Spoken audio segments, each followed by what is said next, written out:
I'm sorry, I feel a little bit rushed, so I hope that I'm not being packing too many things in and sort of running through my paper. But you see many articles that sort of ponder the intervention question that Lord Owen and actually Britain asked long ago, which is, what is diplomacy without the sword? You have many publications focusing on specific responsibility of Germany. And you see this in all publications. So you see this in a boulevard press like Bild. And then you also see this in something like the Süddeutsche Zeitung, which is a respected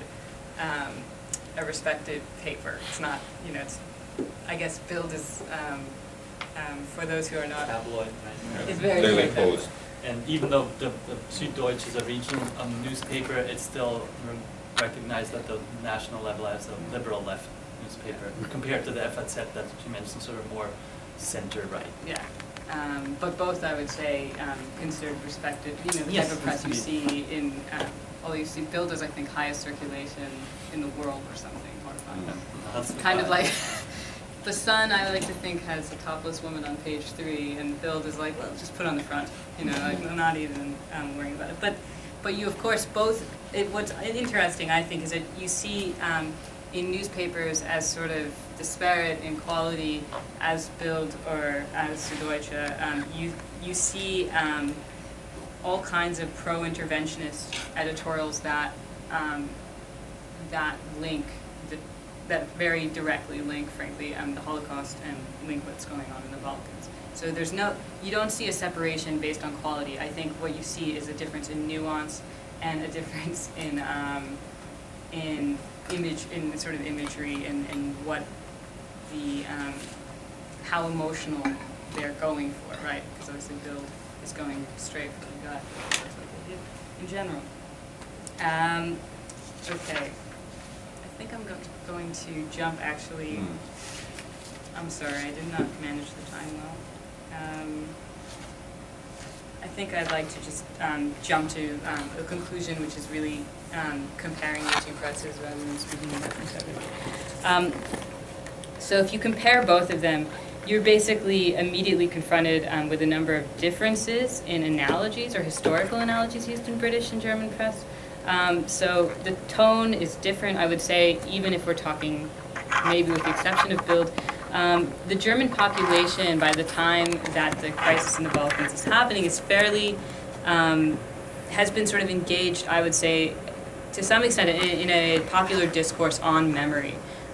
More so, and at least more directly so than Britain. And obviously the history that the discourse is about is not necessarily, or certainly it's often one that is sort of solemn and either contemplative or difficult to deal with, whereas in Britain a lot of the discourse about the past is almost a heroicizing one, largely as a result of tension regarding what Britain's place is in this sort of post-colonial, post-war era, and where it stands in the European Union, or where it will stand from a power perspective in the European Union. So they're very different sort of discourses to begin with.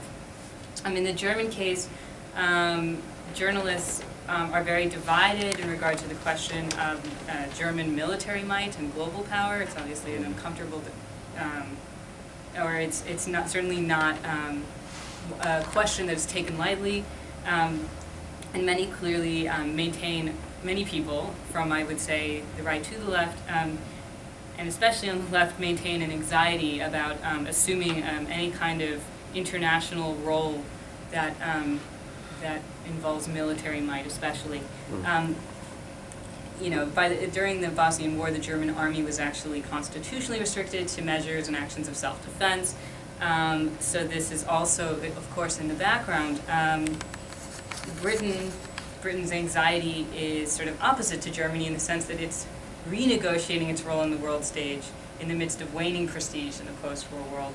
And with the loss of empire and the mass public and political debate and discussion on the prospect of European integration and Britain's new role in this new configuration, it's clear that the contemporary and historical backdrops of the two European states in the midst of the intervention debate are vastly different and frame the discourse on the Bosnian War in very different ways.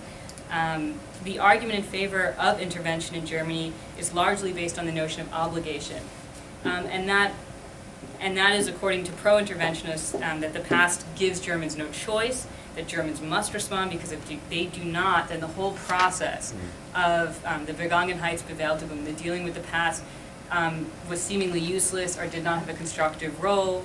And without intervention, there is no universality to the lessons learned. And furthermore, no way for this new unified German state to separate itself from the crimes of the past. So it even takes a special importance, because of reunification, to separate it from the unified Germany pre-World War II. The case of genocide or human rights crises may be the only just cause for German military use outside of self-defense, but it may also be the major chance for Germany to reconstruct its image. The pro-intervention argument in Britain is naturally quite different. By and large, British military intervention fits well with sort of the post-World War II era of a sort of, a more powerful, or comfort with a more powerful Britain, especially a Britain that's trying to negotiate its role following the loss of empire, maintaining a certain amount of power. And the idea of a strong Britain, or a strong military Britain, refers back to this more heroic image of Britain during the war, led by Winston Churchill, of course with his empire still intact at the time. So it's not necessarily, it's a memory of a stronger Britain. And it's not necessarily an unattractive one to many Brits at this point. The anti-intervention debates are similarly sort of contrasting. German anti-interventionists also speak of obligation, but it's an obligation to be pacifist, and this is also due, of course, to its past. British anti-interventionists frame their argument in more recent history and more global history, and they often refer back to Vietnam, to conflicts that involve foreign powers getting involved in places or regions where they don't necessarily have economic or material interests, but where they end up being submerged in sort of a violent, in a way, violent disaster for the country that gets involved. Their cause, in a way, is lack of obligation and lack of practicality. A